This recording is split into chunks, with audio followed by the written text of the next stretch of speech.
Oh, okay. Let me scoot over. There we go. There we go. I'm more centered now. I wish you guys could see this little deal right here. It's pretty cool. Smart work that we have. But anyway, you don't care about that. It's morning time. I'm in a different location. The girls are in the man cave, which is cool. They're watching TV in there, watching a little movie. And Wells at the studio. I'm here. I'm not going to do anything today. I'm going to just literally take it very, very easy. And the coffee I'm enjoying is Starbucks. They have these little cans, these little pull top things, which are pretty cool. Not bad. I don't know how close it is to what you get out of the store, but not bad. Not bad. So, actually, this cup is about what I'm talking about today. This is a McMenamin's cup. And McMenamin's is a fairly big company that is based out of Oregon, and they have facilities throughout Oregon and in Washington State. And so, due to the sickness, they've had to close things down. The type of businesses they have, as you can see, they have their own roastery business. They have hotels, movie theaters, bars, restaurants, music venues for concerts, a whole lot of different things, right? And in both states, they've had to close their doors to a degree because of the indoor dining thing. Restaurants are their main thing, and so they've had to close a lot of that. And bars, those are the two big ones, right? Now, they sent a letter to the governors of both states basically saying, is there a way to fix this so that we can stay open? And they're hoping that there's some sort of change that could happen, something that would allow them to do so. In this letter, now they're not the only ones who have actually voiced their concerns because of the shutdowns that they've had to go through, restricted indoor dining and different things like that. And the state governors, here's the thing. I agree with, just like what McMenamin has said, they agree with the restrictions and some of the policies. But here's the big problem with people who are typically politicians. Politicians, a lot of them are attorneys. And I've always said this, attorneys know how to take money, but they don't know how to make money for the community. They're good at getting money from people, but they're not good at putting money out. And that goes for politicians on the national, state, and local levels. That's just not something they know how to do. As a result, cities don't make good policies when it comes to business, typically. You do have those rare unicorns, but most of the time, state government, they have policies that are just completely, it doesn't make sense. It's nonsensical. And then cities also have policies that are very damaging overall to everyone. Whereas if they were not so restrictive, the cities would benefit more, they would make more tax revenue, and it would be a better situation. Like, it doesn't make sense. And you end up basically shooting yourself in the foot. I remember in Albuquerque, I was working with the team to get a streetcar system there.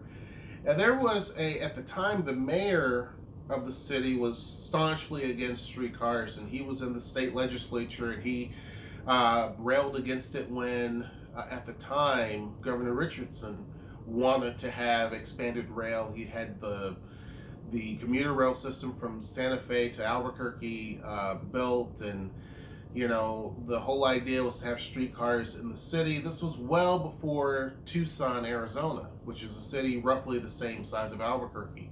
And this would have been before, I believe, Phoenix getting their light rail system. Well, this guy voted against that. He wasn't for it, right? The mayor at the time, who was trying to get the streetcar system, basically went out, got a company to do a general idea of what the costs were. And I forget how much it was, but it was super expensive. And New Mexico is a very, very, very, very poor state. So the state legislature guy, which later become the mayor, just said this was too expensive. It was stupid. Why not use buses, et cetera, et cetera, et cetera. Right? He didn't care about the science behind it, the economic drivers behind it.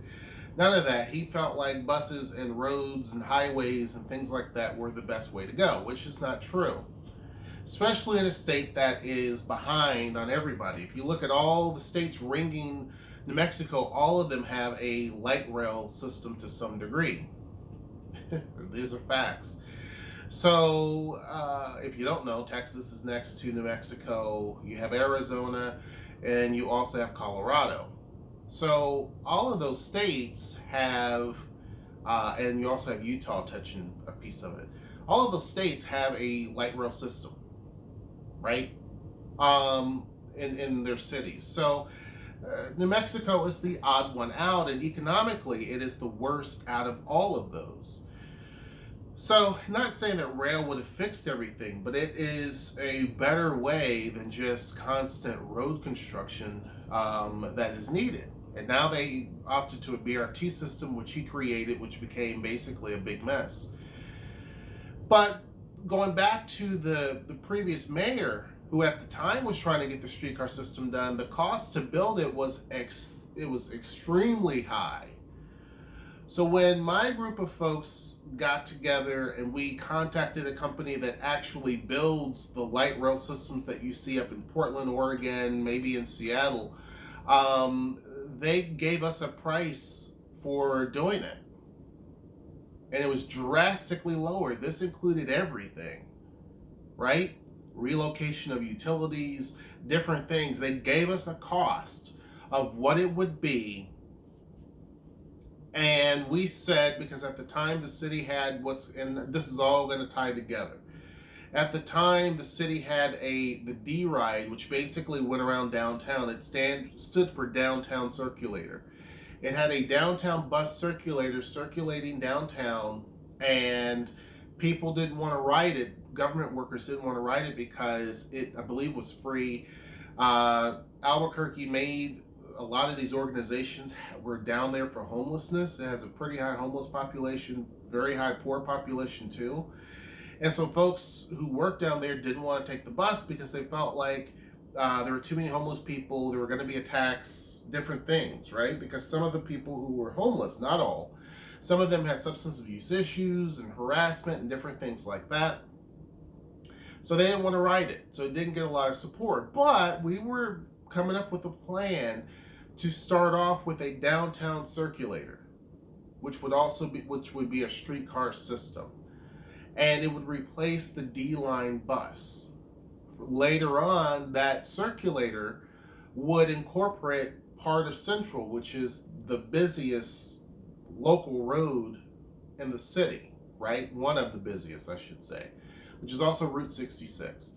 And so it's going to go down to a certain point, then veer off and connect to their, basically their stadium areas where they have the pit, which is what it's called.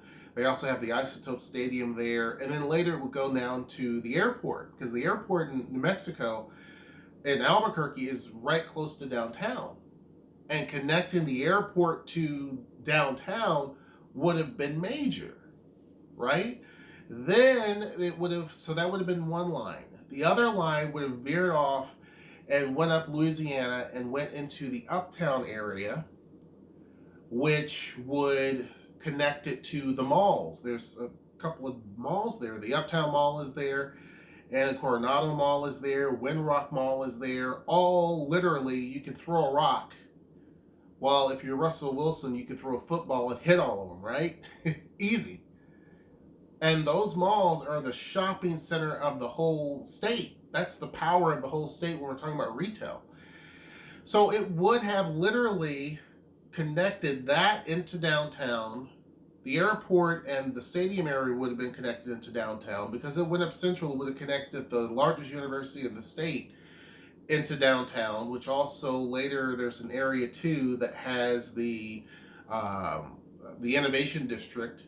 It would have went up a little bit more from there, so there technically could have been three lines. Two that would have veered off, one that would have went straight, and it would have connected into the international district and connected the state fairgrounds, right? That was the plan for the future of it. But the first part was the circulator. And you would have had 3 or 4 lines if you count the circulator as 1. You count the line going to the mall as 2. The line going out to the fairgrounds is 3. And then the line going down to the airport is 4. It would have been a huge economic boost, right? Meaning that the first one we would have connected would have been not from downtown once the circulator was done, which was cheap. I think counting the cost of vehicles well, not counting the cost of vehicles. If you counted the cost of vehicles, you're looking at somewhere about $25 million to complete the whole thing, right? Versus what they were going to do, which was like well over $200 million, I believe. So the first line would have been to the airport, and we felt like that would have been an easier sell to the people, because most of the folks were like, the mentality is, if it's not near me and I don't benefit directly, then I don't want it. What's the point of it, right? As opposed to, this can help build the whole city up more so. Businesses look for that connectivity. Well, my point in all that is that the mayor at the time put in all these different little fancy trinkets, and it made the price so expensive. Whereas business-minded folks, and it would have gotten support from one of the big developers there even, and he was willing to even donate some money to get part of this project started. But business-minded folks found out a way to get the bare basics, the bare essentials, and it still would have been a good system. You see what I'm saying? There was even talks of connecting the Sawmill District using some sort of local interconnected rail line, because there's already a rail line that goes there. It's not used. So there was talk of doing that, and it would have connected right into the downtown station where the big rail runner runs, right? All of that would have been done, right? Yet it was stalled because folks kind of got disillusioned and said, well, they're going to put a BRT system, which became more of a problem. So it started losing support amongst the group, and then finally it just kind of fell apart because we knew we weren't going to get anywhere, because the guy that railed against it on the state level became the mayor. We knew he wasn't going to move forward, right?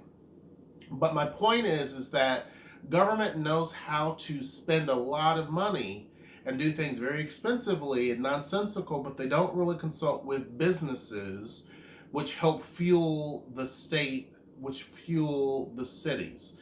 They don't know how to do that.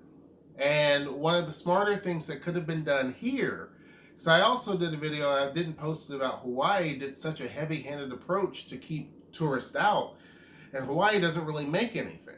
It's a state, it's an island, but it doesn't produce anything other than tourism. I mean, there's other things it produces, obviously, but they're very minuscule compared to what tourism does. And so now the whole state is all the states are being affected, but it's really impacting Hawaii. Well, they could have done a different approach, in my opinion. That could have probably been a lot easier than what they were doing. It was just such a heavy-handed approach. Here, the governor also did a heavy-handed approach, but it wasn't as heavy as what it could have been.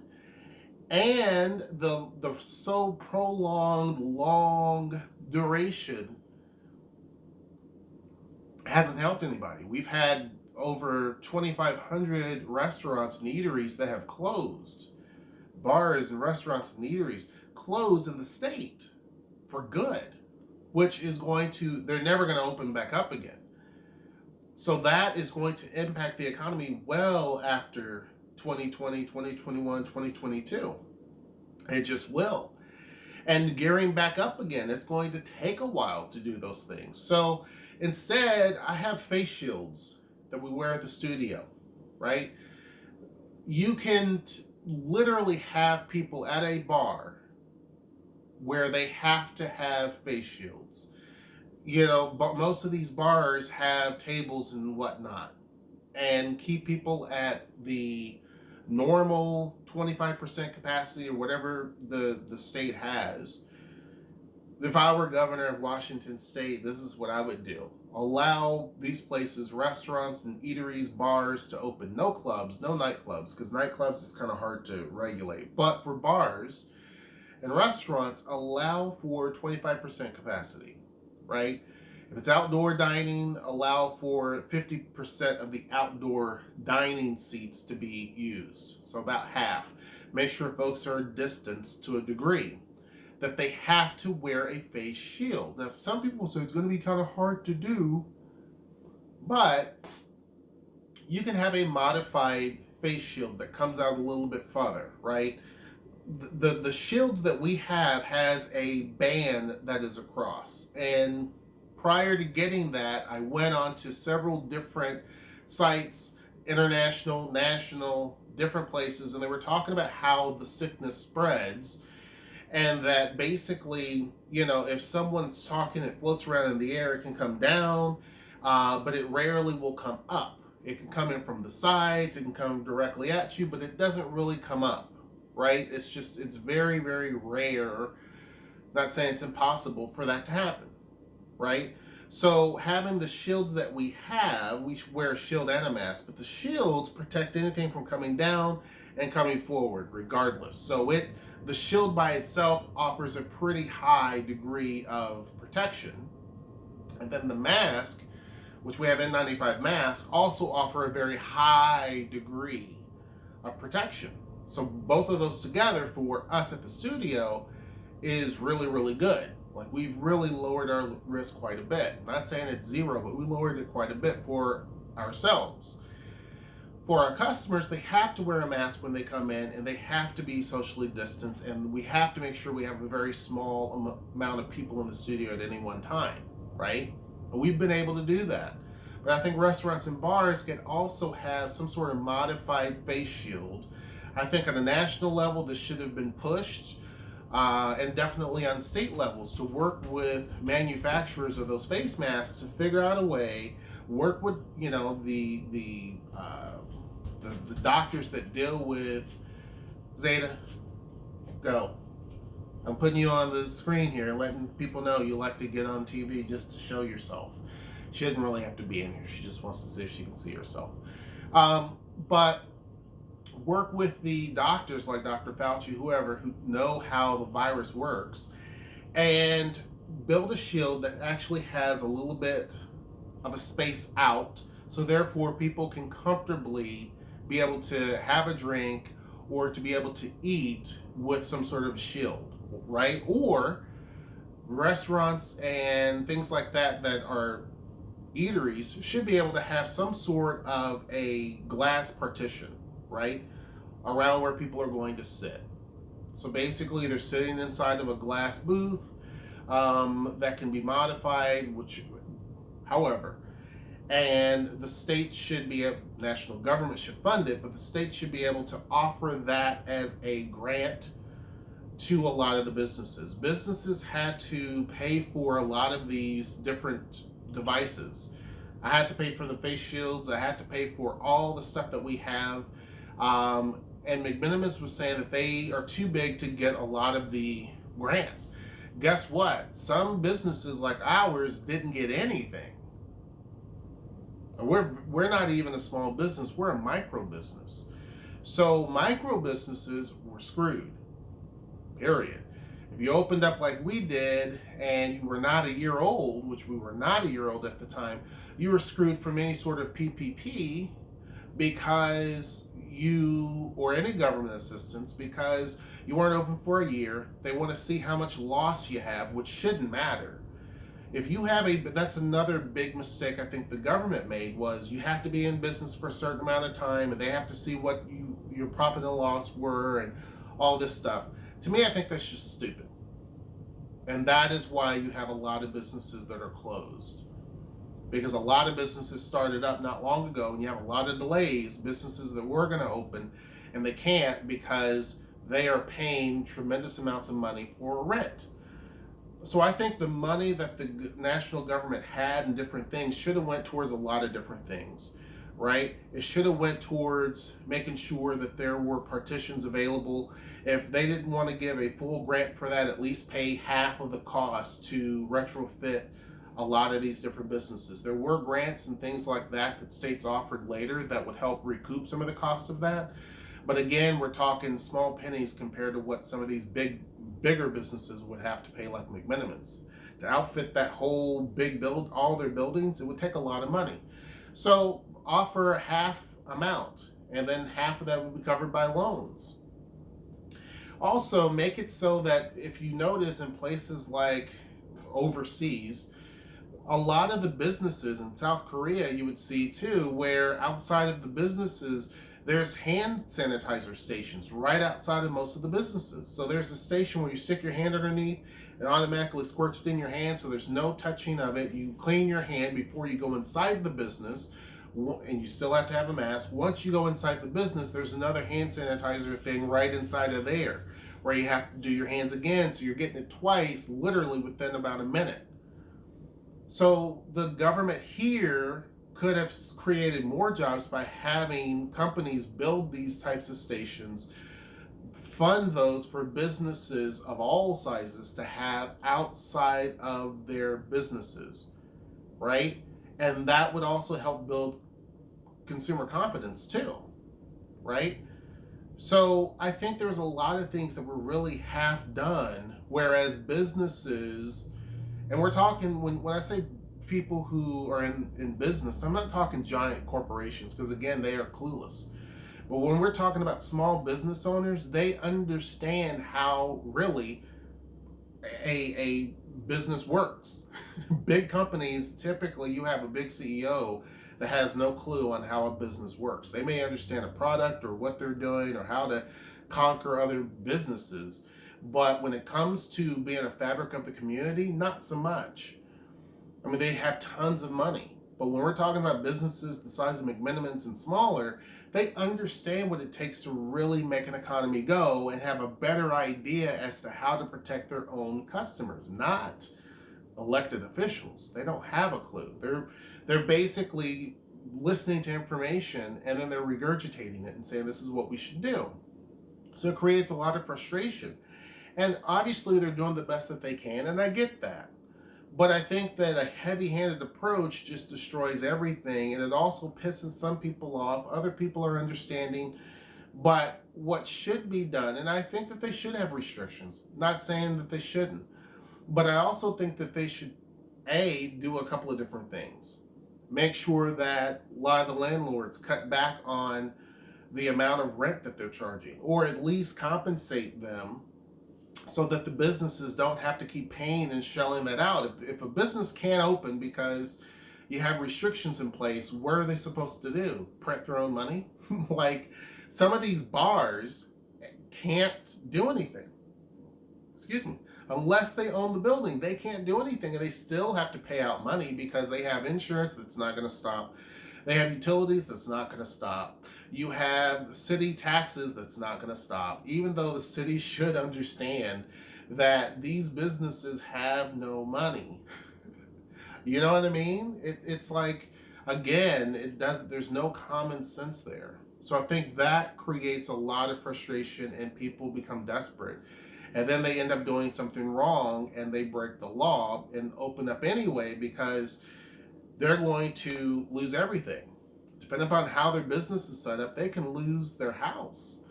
So I just think that there could have been a much better approach all the way around. And I think that, having the hand stations outside, having masks available for people to use, having the face shields, which would have been great because people were saying not a lot of N95s were available, blah, blah, blah, blah, blah. A plastic face shield is something that can be reusable even. Provide businesses with the ability to clean those face shields, devices, pay companies to do that. And it wouldn't cost a lot. You can simply clean those shields with rubbing alcohol or whatever, and they're good to go, right? Supply them with a lot of them so that there is, even though you're reusing them, there's a long gap between the time someone used it versus the next person that uses it, right? Maybe over several days or a week or so, right? But make sure that they're easily cleaned, or make it so that people in the community are able to buy these masks relatively easy, right? These face shields, I mean.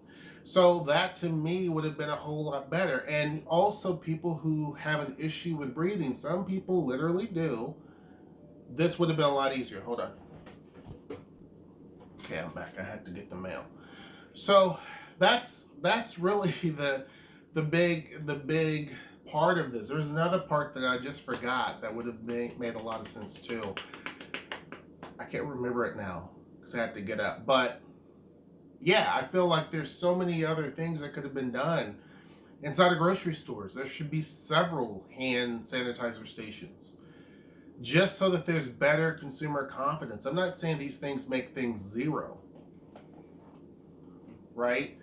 But it helps build consumer confidence. It also provides something that's out there so that people can use it when they need to use it.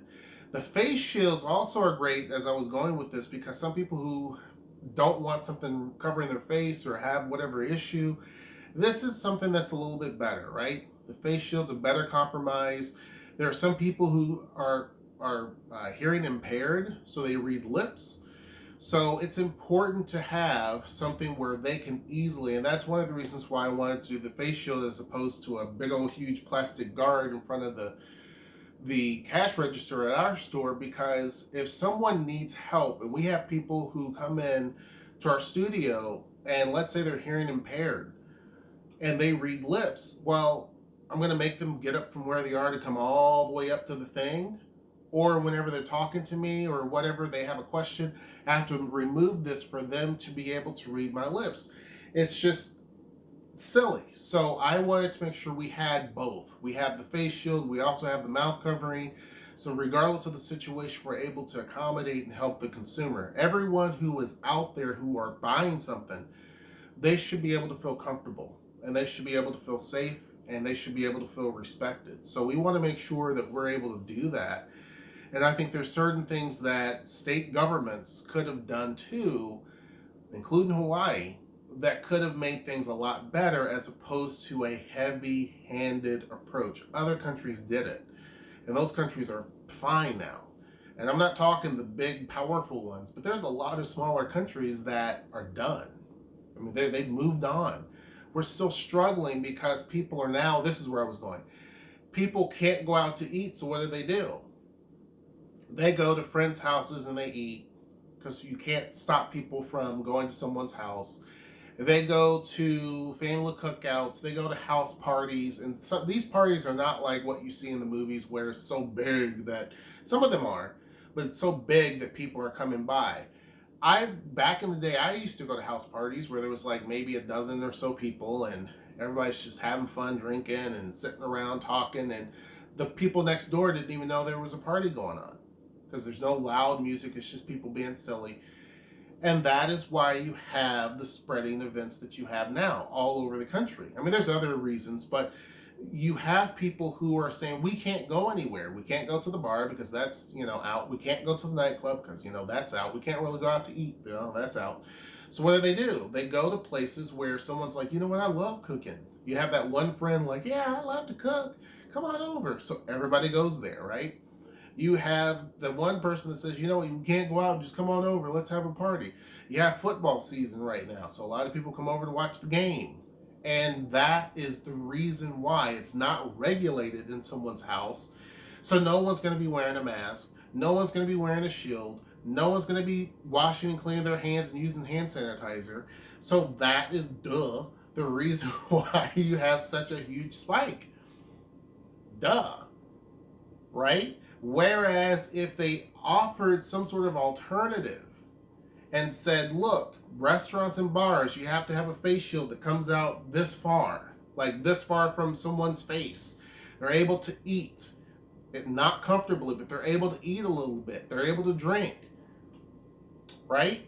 That all the places, as soon as someone leaves, we have this, the bottle's all whatever. But we have this. This is hand sanitizer. It's very, very strong. But it's a liquid sanitizer, so you can use it on your hands, you can spray it on surfaces, and it literally, it comes off as a mist. You can't see it. But that's what we use in the studio, that's what we use here. This type of stuff will fix the issue, right? It lets people know, like, oh, they're spraying something down, they're cleaning it up. Don't let people sit at the same table. That's what we do at the studio. So if someone sits at this table and they paint and they leave, we sanitize the whole area. Then, after they're done, we have someone else sit someplace else. Another person come in, they can't sit here. They sit someplace else. And then once all the areas have been sat at, then the next group of people come and sit here. So it may be the same day, it may be the next day, it may be the next week when someone sits in the same spot. I mean, where our business is not as frequent as some of these others. But that to me makes a whole lot more sense than what currently is going on, right? It's a way of getting businesses who make this hand sanitizer, which used to make, and they still do, but they make liquor. It gives that business an opportunity to expand. If we're worried about utensils, which I can understand that, and we're worried about plates, make it so that businesses have to feed people off of plastic forks and spoons and things like that. They have to use that, so those can be thrown away.